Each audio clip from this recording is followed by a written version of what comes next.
నమస్కారం ఆంధ్ర టైమ్స్ కి స్వాగతం. హెడ్లైన్ చూద్దాం.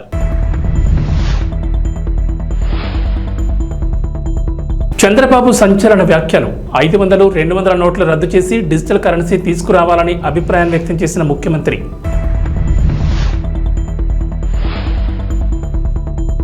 పోటీ పరీక్షల వాయిదాపై రేవంత్ రెడ్డి కీలక కామెంట్స్. కోచింగ్ సెంటర్ల మాఫియా కావాలనే కృత్రిమ ఉద్యమం నిర్వహిస్తోందన్న సీఎం.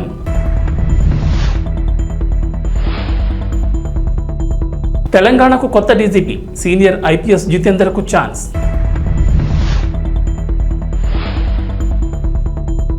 ఏపీ తెలంగాణకు వర్ష సూచన. పలు జిల్లాల్లో భారీ వర్షాలు. కొందరు గత 5 ఏళ్లలో కొట్టేసిన సొమ్ముతో వ్యవస్థను కొనుగోలు చేయాలని చూస్తున్నారని ఘాటు వ్యాఖ్యలు చేశారు. ఇలాంటి వారి అవినీతిని అరికట్టాలంటే 500, 200 నోట్లు రద్దు చేసి డిజిటల్ కరెన్సీ తీసుకురావాలని అభిప్రాయాన్ని వ్యక్తం చేశారు. 500, 200 నోట్లు కూడా రద్దు చేయాలని, డిజిటల్ కరెన్సీని ప్రోత్సహించాలని బ్యాంకర్లతో చెప్పామన్నారు. కొందరు రాజకీయ ముసుగులో లోటీ చేసి ఇప్పుడు ఇష్టానుసారంగా మాట్లాడుతున్నారన్నారు ముఖ్యమంత్రి చంద్రబాబు. రాజకీయ ముసుగులో బెదిరిస్తే భయపడే ప్రసక్తే లేదన్నారు. నేరస్తులు, అవినీతి పరులు తప్పించుకోలేరన్నారు. గత ప్రభుత్వ పాలనలో అన్ని వ్యవస్థలను ధ్వంసం చేశారని, ఉచిత ఇసుక ఇస్తామని చెప్పి అమలు చేస్తున్నామన్నారు. ఈ విషయాన్ని కూడా కొందరు రాజకీయాలు చేయడం దారుణమన్నారు. అంతేకాదు అవినీతి అక్రమాలపై చట్ట ప్రకారం వ్యవహరిస్తామన్న ముఖ్యమంత్రి రాష్ట్రంలో ఓ భూతాన్ని రాజకీయంగా భూస్థాపితం చేశామని చేసిన వ్యాఖ్యలు ఆసక్తికరంగా మారాయి.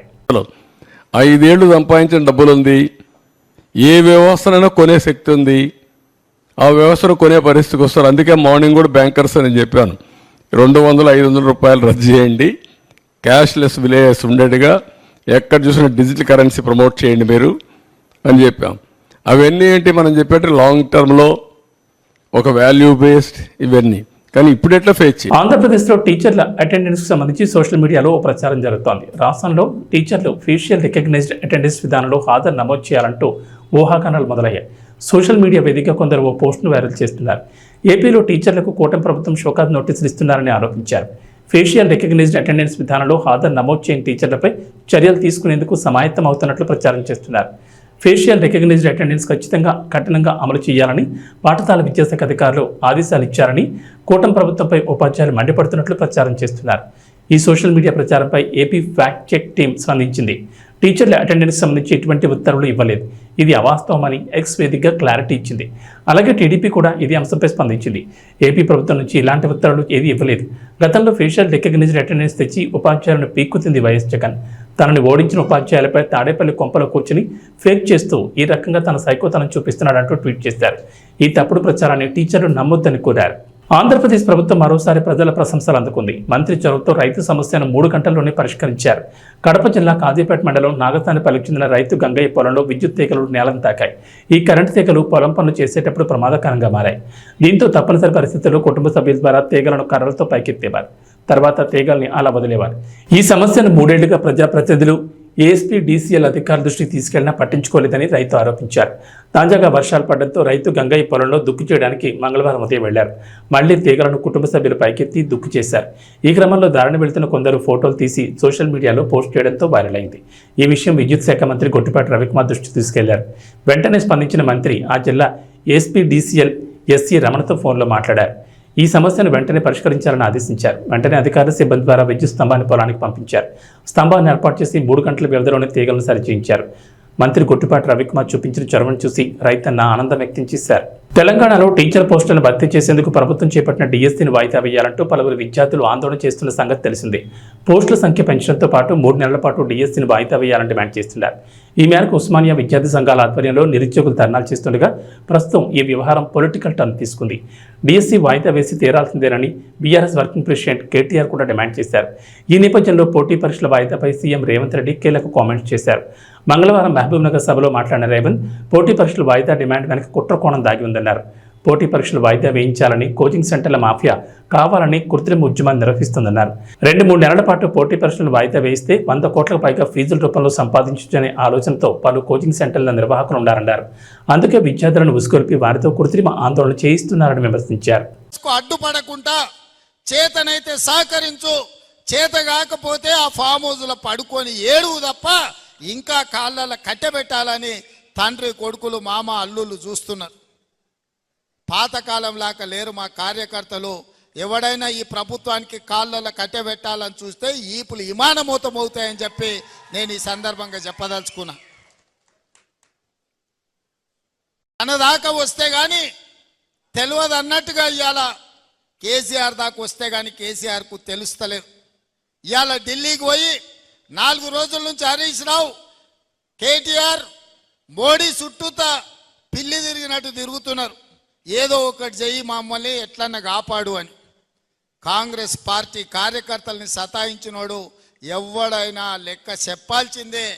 ఇవాళ వంతు కేసీఆర్కి వచ్చింది అని చెప్పి నేను సందర్భంగా తెలియజేస్తున్నా.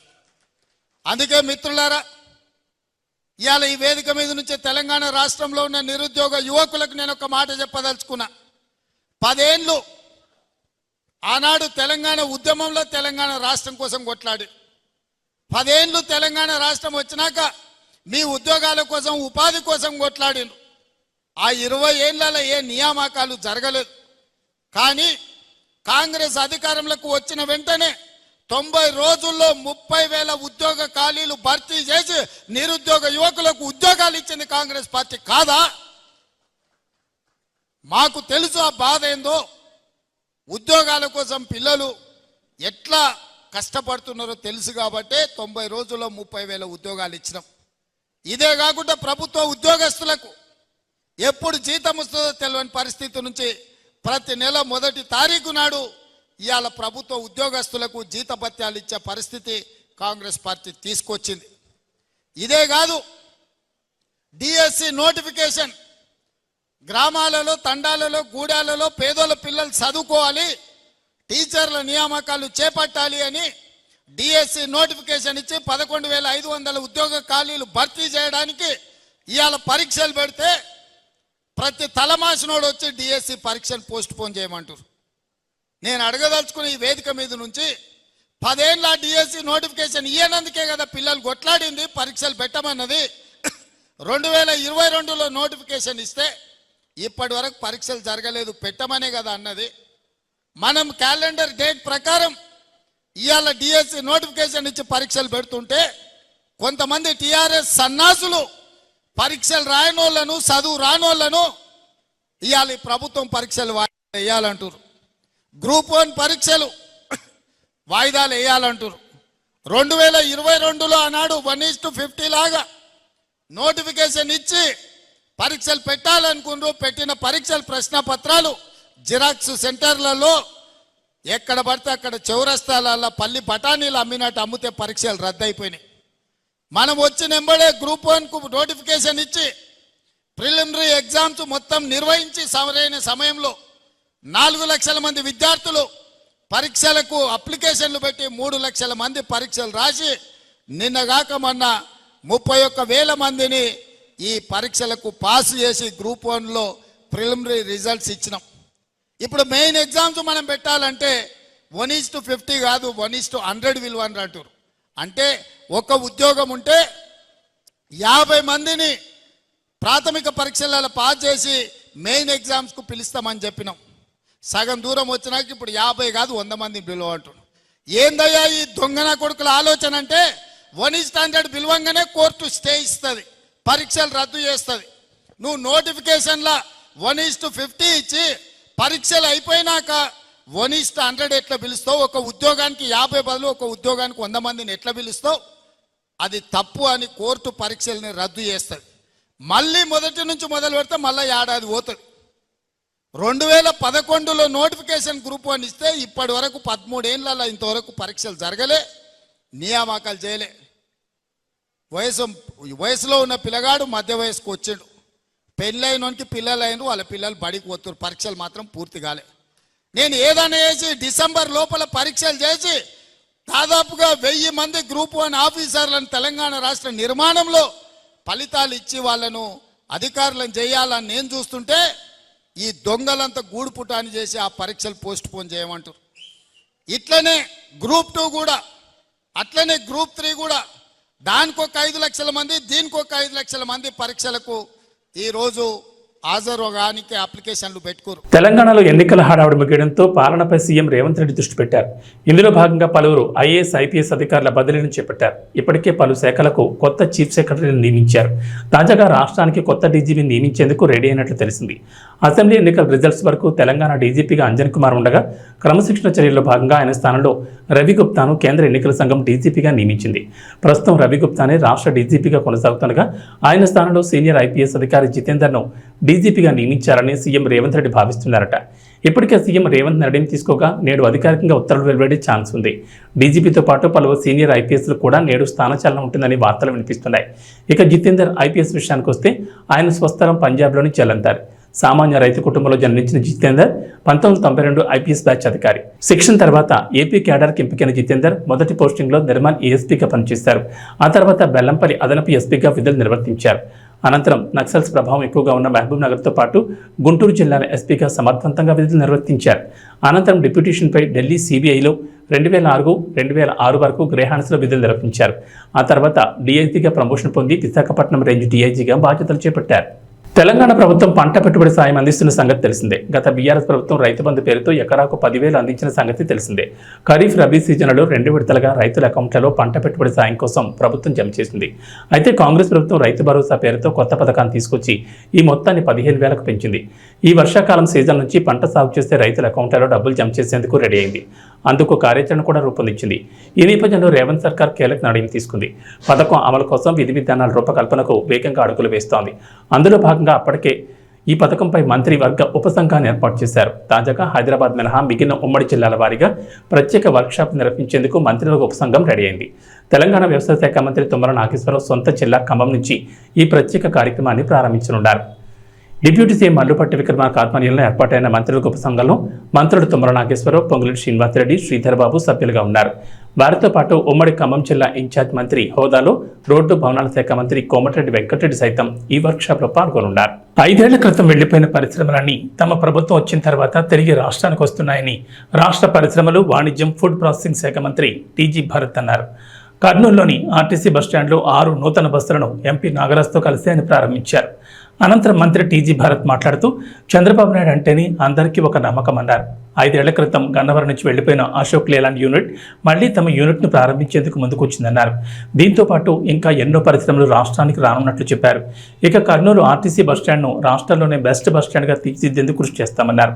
ప్రజలకు అన్ని సౌకర్యాలు అందుబాటులో ఉండేలా బస్టాండ్ను అభివృద్ధి చేయడంతో పాటు ఆర్టీసీకి ఆదాయం వచ్చేలా ముందుకు వెళ్తామన్నారు. త్వరలోనే కర్నూలు ఆర్టీసీ బస్టాండ్లో ఉన్న సమస్యలపై సమీక్ష నిర్వహిస్తానని మంత్రి తెలిపారు. ఇప్పుడు ప్రారంభించిన 6 బస్సులే కాకుండా ప్రయాణికులకు అవసరమైతే మరిన్ని బస్సులు ఏర్పాటు చేసేందుకు సిద్ధమన్నారు. ఇక త్వరలోనే విజయవాడ నుండి కర్నూలుకు విమాన సర్వీసులు ప్రారంభిస్తామన్నారు. ఈ మేరకు ఢిల్లీలో కేంద్ర మంత్రిని కలిసి చర్చించినట్లు పేర్కొన్నారు. ఎంపీ నాగరాజ్ మాట్లాడుతూ సీఎం చంద్రబాబు ఎన్నికల మేనిఫెస్టోలో ఇచ్చిన హామీల మేరకు అన్ని అమలు చేసే దిశలో ముందుకు వెళ్తున్నట్లు చెప్పారు. ఈ కార్యక్రమంలో ఆర్టీసీ ఆర్ఎం శ్రీనివాసులు, డిఎంలు సుధారాణి, సద్దాం హుస్సేన్ తదితరులు పాల్గొన్నారు. ఘంటసాల మండల పరిధిలోని శ్రీకాకుళంలో వేంచేసి ఉన్న శ్రీకాకుళేశ్వర స్వామివారిని అవనిగడ్డ ఎమ్మెల్యే మండలి బుద్ధప్రసాద్ దర్శించుకున్నారు.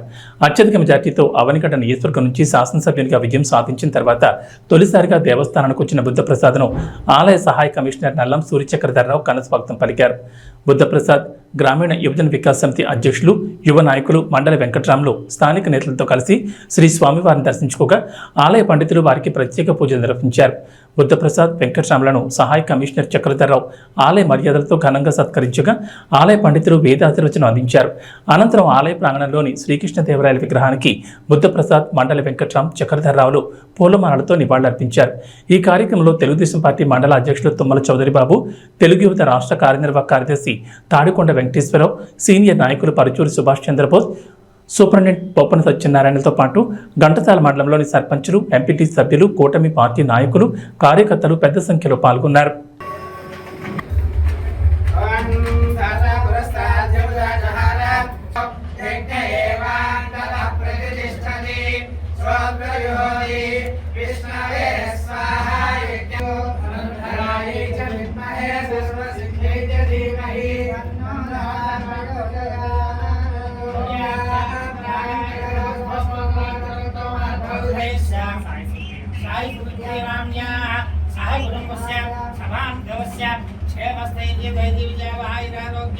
ఐశ్వర్య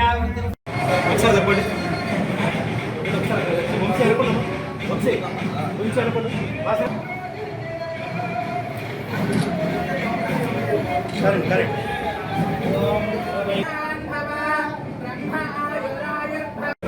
ఉన్నటువంటి తెలుగు సాహిత్యవేత్తల జాతి గౌరవాన్ని కాపాడాల్సిందిగా శాసనసభ్యులు మండలి బుద్ధప్రసాద్ గారికి పెట్టమ్మా.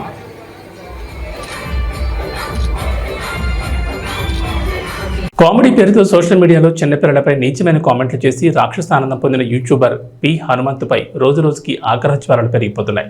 ఇప్పటికే ఈ వివాదంపై హీరోలు సాయిధరం తేజ్, అడవి శేష్, నారా రోహిత్, మంచు మనోజ్, విశ్వక్షన్, సుధీర్ బాబు, కార్తికేయ వంటి వారు రియాక్ట్ అయ్యారు. సోషల్ మీడియాలో వీరు చేసిన యుద్ధానికి ప్రభుత్వాలు కూడా స్పందించి సదరు యూట్యూబర్లపై చర్యలకు ఆదేశించాయి. అయితే తాజాగా ఈ ఘటనపై మంచు లక్ష్మి కూడా ఫైర్ అయ్యారు. మంచు లక్ష్మి ప్రధాన పాత్రలో నటించిన ఆదిపర్వం సినిమా ఈవెంట్లో ఓ రిపోర్టర్ అడిగిన ప్రశ్నకి మంచు లక్ష్మి రియాక్ట్ అయ్యారు. హనుమంత్ అనే యూట్యూబర్ చైల్డ్ అబ్యూజ్ చేసిన కాంట్రవర్సీ నడుస్తుంది కదా, దానిపై మంచు మనోజ్ కూడా ఫైట్ చేస్తున్నారు. దీనిపై మీరు ఏమంటారని రిపోర్టర్ ప్రశ్నించారు. దీనికి మంచు లక్ష్మి ఘాటుగా బదులిచ్చారు. చైల్డ్ అబ్యూజ్ చేసిన వాళ్ళని అడ్డంగా నరకాలన్న ఉద్దేశం, నడి రోడ్డు మీద వాళ్ళని నరికేయాలంటూ లక్ష్మి అన్నారు. ఈ కామెంట్స్ ప్రస్తుతం సోషల్ మీడియాలో వైరల్ అవుతున్నాయి. డార్క్ కామెడీ పేరుతో ఆడవాళ్లు పిల్లలపై నీచమైన కామెంట్లు చేస్తూ వాటిని సోషల్ మీడియాలో అప్లోడ్ చేస్తున్నారు పి హనుమంతు లాంటి యూట్యూబర్లు. వీరిపై చర్యలు తీసుకోవాలంటూ నెటిజన్లు కూడా పెద్ద ఎత్తున డిమాండ్ చేస్తున్నారు. దీంతో అటు ఏపీ ఇటు తెలంగాణ ప్రభుత్వాలు ఇప్పటికే ఈ వివాదంపై స్పందించాయి. వీరిపై ఫోక్సో చట్టం కింద కూడా చర్యలు తీసుకుంటామని తెలిపాయి. పద్మంతు అనే కాంట్రవర్సీ ఒకటి నడుస్తుంది.